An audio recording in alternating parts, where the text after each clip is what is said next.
guys, எல்லாம் எப்படி இருக்கீங்க? ஸோ வந்து எகெயின் கோஸ்ட் ஸ்டோரி. ஸோ வந்து இன்னைக்கு உங்ககிட்ட ஒரு கதையை சொல்கிறதுக்காக தான் வந்திருக்கேன். ஆக்சுவலி லைட் நிற்க போகுது. ஒரு டைம் சும்மா தான் கணக்கு சொல்லி தட்டி விட்டுட்டேன். சரி, ஷார்ட் ஃபிலிமும் கதையும் இதுக்கப்புறம் வரப்போகுது. ஏன்னா ஷார்ட் ஃபிலிம் வந்து அவ்வளோ ஈஸி இல்லை, டெய்லி போடுறது வந்து ஷார்ட் ஃபிலிம் வந்து அவ்வளோ ஈஸி கிடையாது. ஸோ வந்து என்ன பண்ணிட்டேன், ஓகே ஷார்ட் ஃபிலிமும் அப்லோட் பண்ணுவோம், கோஸ்ட் ஸ்டோரியும் சொல்லுவோம் அப்படின்னு ஒரு பிளான் போட்டேன். இன்றைக்கி நான் வீடியோ செய்கிறேன். ஸோ இந்த கதை வந்து இது ஒருத்தங்க வந்து சப்ஸ்கிரைபர் ஒருத்தங்க கேட்டிருந்தாங்க, அக்கா அந்த கதையை சொல்லுங்க அப்படின்னு. ஸோ அவங்களுக்காக இந்த கதையை நான் சொல்கிறேன். வீடியோக்குள்ளே போவோமா? இந்த கதையோட பேர் வந்து என்ன கேட்டிங்கன்னா, கதையோட பேர் இல்லை, இந்த நான் சொல்ல போகிற விஷயத்தோட பேர் வந்து என்னன்னு கேட்டிங்கன்னா அச்சிசுகா சாமா. அச்சிசுகா சாமானா என்னது அப்படின்னு சில பேருக்கு தெரியாது, சில பேருக்கு தெரியும். ஏன்னா வந்து இது தெரியும் தெரியாது அப்படின்னு சொல்கிற பேர் நிறைய பேர் இருக்காங்க. ஏன்னா இது ஒரு அர்பன் லெஜெண்ட், அதாவது பழைய காலத்தில் நடந்த ஒரு விஷயத்த அர்பன் லெஜெண்ட் சொல்லுவாங்க. இல்லைன்னா இருக்கு இல்லை டவுட்டில் யோசிக்க வேண்டிய விஷயத்த தான் அர்பன் லெஜெண்ட்னு சொல்லுவாங்க. இந்த அச்சிசுகா சாமா வந்து இந்த அர்பன் லெஜெண்ட் எங்கே இருக்குது அப்படின்னு கேட்டிங்கன்னா ஜப்பானில் தான் இருக்குது. நான் சொன்ன ஒவ்வொரு கதை, இந்தமாரி அர்பன் லெஜெண்ட் நான் சொல்கிற ஒவ்வொரு கிரீப்பி ஸ்டோரி எல்லாமே வந்து ஜப்பானில் தான் இருக்குது. ஏன்னா இந்தமாரி விஷயம்லாம் வந்து ரொம்ப ஜப்பானில் தான் நடக்குது. ஜப்பான்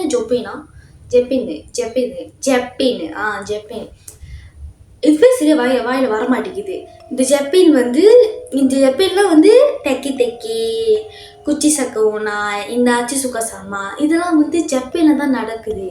அர்பன் லெஜெண்ட் அப்படின்னு சொல்ற வேண்டிய விஷயம் வந்து ஜப்பானில் தான் நிறையவே இருக்குது. இந்த அச்சிசுகா சாமா வந்து ஒரு பையன் பார்த்துருக்கான். இந்த ஸ்டோரி ரொம்ப சின்னது, நான் கரெக்டாக சின்ன சொல்லி முடிச்சிடுறேன். இந்த கதையும் வந்து சின்னதாக தான் இருக்குன்னு நினைக்கிறேன். சரி சொல்லிடுறேன். ஒரு பையன் இருக்கான். இந்த பையன் வந்து அவன் ஸ்கூல் லீவுக்கு அவன் பாட்டி வீட்டுக்கு போகிறான், பாட்டி தாத்தா வீட்டுக்கு போகிறான். பாட்டி தாத்தா வீடு வந்து ஆக்சுவலி ஒரு வில்லேஜ், அதாவது ஒரு கிராமம். அந்த கிராமம் வந்து எப்படின்னா காடு, சுற்றி காடாக இருக்கும். அந்த காட்டுக்கு நடுவில் தான் கிராமம், வீடு, மக்கள் அங்கே தான் எல்லாமே இருக்காங்க. அந்த காட்டுக்குள்ளே வந்து எப்படின்னா அந்த காட்டில் இருக்க மரம்லாம் வந்து சொரண மரத்துக்கு இருக்கும், செம பெருசுக்கு இருக்கும் அந்த மரம். ஸோ அந்த மரத்தில் வந்து எப்படின்னா அது ஒரு மரம் பேர் சொல்லுவாங்க. நானும் ஒரு மாட்டேங்குது இந்த டைம் பார்த்து அது மரம் பேர் தெரியல. அது இந்த மரம் வந்து பார்த்துருக்கீங்களா, ரொம்ப பெருசாக இருக்கும். ஆனால் அந்த மரத்தில் ஒன்று செய்வாங்க. ஸோ அந்த மரம் வந்து பெருசாக இருக்கும். அந்த அவ்வளோ மரம் அந்த காட்டுக்குள்ளே இருக்கும். அந்த மரத்து நடு அடைக்குது. அந்த மரம் நடுவில் போய் நீங்கள் நின்னீங்கன்னா நீங்கள் தெரிய மாட்டீங்க. ஏன்னா அந்த மரம் வந்து அவ்வளோ பெருசுக்கு இருக்குது. அதுவும் இல்லாமல் அந்த காடு சரியான பெருசு. நீங்கள் தொலைஞ்சு போனீங்கன்னா உங்களுக்கு தேட முடியாது.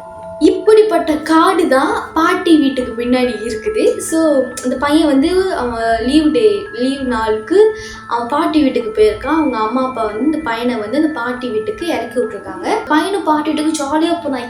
ஜாலி பாட்டியை பார்க்க போகிறோம் அப்படின்னு பையன் வந்து ஜாலியாக போகிறான். சரி நடக்குதுன்னா இந்த பையன் வந்து பாட்டி வீட்டுக்கு போயிட்டானா, போயிட்டு ஜாலியாக பேசிட்டு பாட்டி கொஞ்சிட்டு அதுக்கப்புறம் அந்த ஈவினிங் ஒரு மாதிரி ஒரு 4-5 கிட்ட இருக்கும்.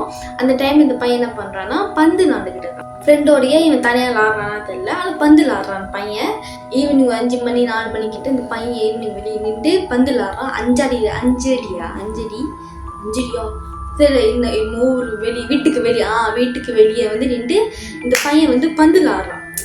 பந்து விளாட்டுக்கும் போது என்ன ஆச்சுன்னா, இந்த பையன் பந்து எத்துறான். வேகமாக எத்தினோன்னே அந்த பந்து வந்து பக்கத்து காட்டு போய் பின்னாடி இருக்க காட்டுல போய் விழுந்துருச்சு. ஸோ பந்து போய் காட்டுக்குள்ளே விழுந்துருச்சு அப்படின்னு இவன் என்ன பண்ணுறான்னா, இவனுக்கு வந்து கதை எதுவுமே தெரியாது.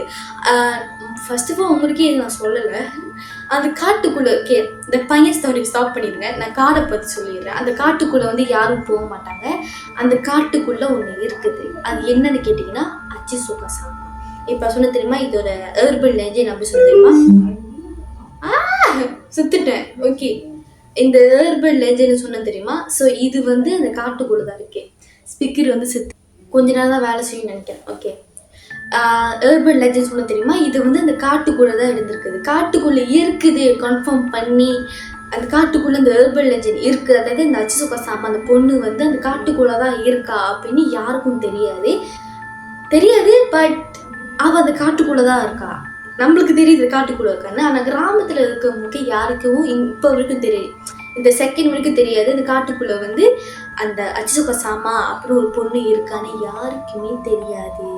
ஓகே, அகெயின் ஸ்டார்ட் இந்த பையன் ஸ்டாரி. இந்த பையன் வந்து என்ன பண்ணுறான்னா காட்டுக்குள்ளே போய் பந்து எடுக்கிறதுக்காக போகிறான். இவன் தான் எதுவுமே தெரியாது அந்த காட்டுக்குள்ளே என்ன இருக்குது அப்படின்னு. என்ன பண்ணுறான்னா இந்த பையன் அந்த பந்து எடுக்கிறதுக்காக அந்த காட்டுக்குள்ளே போய் பந்தை போய் எடுக்கிறான். பந்தை போய் எடுக்கும் போது இவனுக்கு வந்து எப்படின்னா அந்த காட்டுக்குள்ளே இவன் மட்டும் தான் தனியாக இருக்கான். இவன் மட்டும்தான் அந்த காட்டில் வந்து லோனா இருக்கான், தனியாக இருக்கான் அப்படின்னு வந்து இவனுக்கு வந்து அந்த ஃபீல் ஆகலை. யாரும் நம்மளை பார்க்குறாங்க, யாரும் கூட இருக்காங்க, யாரும் நம்மளை தவிர இந்த இடத்துல இருக்காங்கன்னு இவனுக்கு ஒரு ஃபீல் வருது. இவன் என்ன பண்ணுறான்னா பந்து எடுக்கலாம் அப்படின்னு சொல்லிட்டு போகும்போது பேய் இவன் அந்த ஃபீலை உணர்ந்து பந்து எடுக்கிறதுக்கு போகிறதுக்குள்ள அது காடு வந்து சொன்ன தெரியுமா தூரம். அந்த பந்து வந்து தூரமாக போய் விழுந்துருச்சு காட்டுக்குள்ளே. இவன் போய் அந்த பந்து போய் எடுத்து வீட்டுக்கு வரத்துக்குள்ள கொஞ்ச நேரம் ஒரு 30 செகண்ட் 30 மினிட் 40 மினிட் இந்த மாதிரி பிடிக்கும். சரி, இவன் போய் பந்து தூரமாக போய் விழுந்துருச்சு. வேகமாக எத்தி பந்து உள்ளுக்கு போய் விழுந்துருச்சு. இவன் போய் அந்த பந்து எடுக்கலாம் போகும்போது அப்போ வந்து அவன் ஃபீல் பண்ணியிருக்கான், நம்ம தனியாக இல்லை யாரும் கூட இருக்காங்க ஃபீல் பண்ணியிருக்கான். இவன் வந்து என்ன பண்ணுறான்னா பந்து எடுத்துட்டு திரும்பி அவன் வீட்டுக்கு போகும்போது இவனுக்கு வந்து அந்த டைமில் வந்து சரியான காற்று அடிச்சிருக்குது. ஒரு மணி ஒரு 6:30 ஆயிடுச்சு. லேசாக இருட்டிடுச்சு. இவனுக்கு ஒரு பலமான ஒரு காற்று அடிச்சிருக்குது. அந்த காற்று அடித்தோடனே இவன் என்ன பண்ணுறான், திரும்பி பார்க்குறான். பந்து எங்கே விழுந்துச்சோ அந்த இடத்த திரும்பி பார்க்குறான். திரும்பி பார்க்கும்போது ஒரு பொண்ணு நிற்கிறா. ஆனால் அந்த பொண்ணு வந்து செம்ம வளர்த்திக்கு இருக்கா. அந்த பொண்ணு வந்து மேமா இதான் மரம்னா அந்த மரத்துக்கு பின்னாடி பொண்ணு இப்படி போகிறான். தெரியுதா? இப்படி அந்த பொண்ணு போகிறான். என் மூஞ்சி மறைச்சிருச்சு. இந்த பொண்ணு வந்து இப்படி போகிறான். அந்த பொண்ணு வந்து அந்த மரத்துக்கு ஈடாக இருக்கா. நான் என்ன சொன்னேன், இதுக்கு முன்னாடி பிஃபோர் நான் உங்ககிட்ட என்ன சொன்னேன், அந்த மரம் வந்து சரியான வளர்த்தி நீங்கள் நின்றா கூட கண்ணுக்கு தெரிய மாட்டீங்க அப்படி சொன்னேன். ஆனால் அந்த பொண்ணு அந்த மரத்தை தாண்டி போகிறத இவன் இப்படி பார்க்குறான். அந்த பொண்ணு அந்த பெருசுக்கு இருக்கா அவ்வளோ பெருசுக்கு இருக்கா. அந்த பொண்ணோட கேரக்டர் எப்படி இருக்கு நான் சொல்லிடுறேன். அந்த பொண்ணு வந்து வளர்த்தியா இருப்பா. வெள்ளை ஜெப்பின் பொண்ணு. ஜெப்பின் தெரியாத வெள்ளையா இருப்பாங்க, சோப்பா இருக்கா. அந்த பொண்ணு வந்து ரொம்ப அசிங்கமாக இருக்கு. பரவாயில்ல, மார்னிங் நம்ம ஏஞ்சோன்னு கேவலமாக தான் இருப்போம். என்ன சொல்லிக்கிட்டு இருந்தேன், அந்த பொண்ணு வந்து நான் மறந்துட்டேன். அந்த பொண்ணு வந்து வெள்ளையாக இருக்கா. வெள்ளை ட்ரெஸ் போட்டிருக்கா. வெள்ளை கவுனு மாரி போட்டிருக்கா. நீட்டாக கவுன் போட்டிருக்கா. முடி வந்து இடுப்புக்கு வரைக்கும் செம்ம நீட்டாக இருக்குது. அப்புறம் ஒரு ஜப்பான் ட்ரெடிஷ்னல் ஒரு இது போட்டிருக்கா, தொப்பி. இப்போ வட்டமாக இருக்கிற தொப்பி, அந்த தொப்பி போட்டிருக்கா. அந்த பொண்ணு என்ன பண்ணுறான்னா அப்படி நடந்து பொண்ணை பயங்கரம். அந்த மரத்துக்கு முன்னாடி பொண்ணு நடந்து போகிறா. அந்த பையன் கிளியராக பார்க்குறான். ஏன்னா அந்த பொண்ணு அந்த வளர்த்திக்கு இருக்கா. அந்த பொண்ணு இப்போ கிளியராக பார்க்குறான். அந்த பொண்ணு வந்து இந்த பையனை பார்த்துக்கிட்டே, நீங்கள் தான் பையன், நான் அந்த பொண்ணு உங்களை பார்த்துக்கிட்டே நான் நடந்து போகிறேன். உங்களை பார்த்துக்கிட்டே நடந்து போகிறது நீங்கள் பார்க்க முடியும். அவங்க என்னதான் பார்க்குறாங்க, அவங்க என்னதான் பார்த்துக்கிட்டு நடந்து போகிறாங்கன்னு இந்த பையனுக்கு தெரிஞ்சிருச்சு. ஓகே ரைட்டு, எதுவுமே சரியில்லை சொல்லிட்டு இவன் என்ன பண்ணுறான்னா பயத்தில் பந்தை கீழே போட்டு வேகமாக வீட்டுக்கு ஓடி இருக்கான். வீட்டுக்கு இவன் பயங்கரமாக ஓடி வந்ததை இவன் வீட்டுக்கு வேகமாக ஓடி வந்ததை பாட்டி தாத்தா பார்த்துட்டாங்க.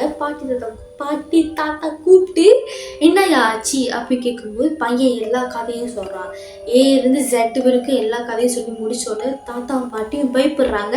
இந்த பையனை வீட்டுக்கு கூப்பிட்டு போய் வீட்டு கதை எல்லாத்தையும் சாத்திட்டோன்னு பையன் வந்து எனக்கு பயமா இருக்கு பாட்டி, அது என்னது அப்படி கேட்கும்போது அப்போ பாட்டி வந்து இந்த தாத்தா என்ன சொல்கிறான்னா, நம்ம பேரன் நமக்கு கிடைக்க மாட்டான், அவ வந்து உன்னை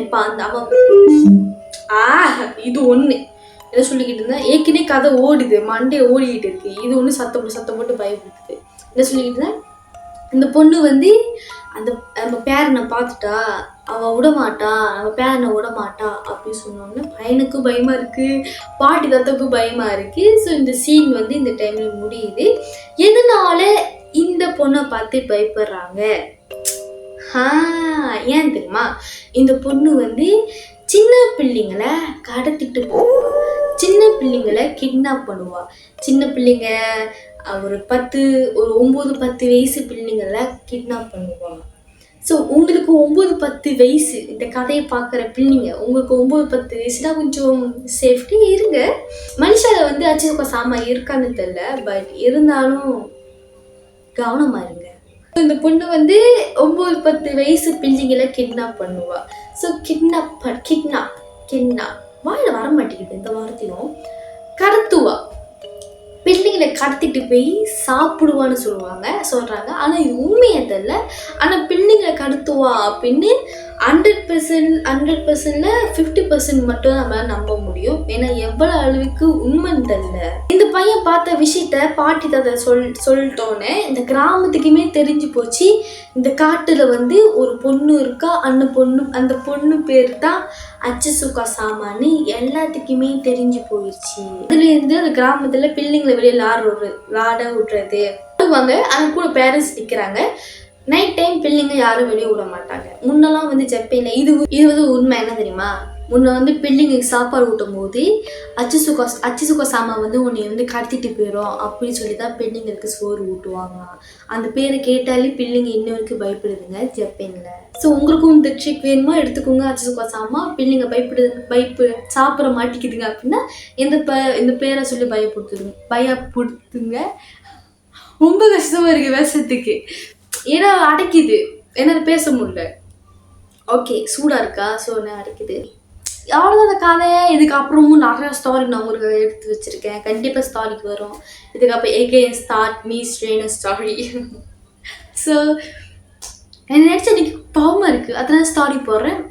மறக்காம என்ன சப்போர்ட் பண்ணுங்கள், சப்ஸ்கிரைப் பண்ணுங்கள். ஸோ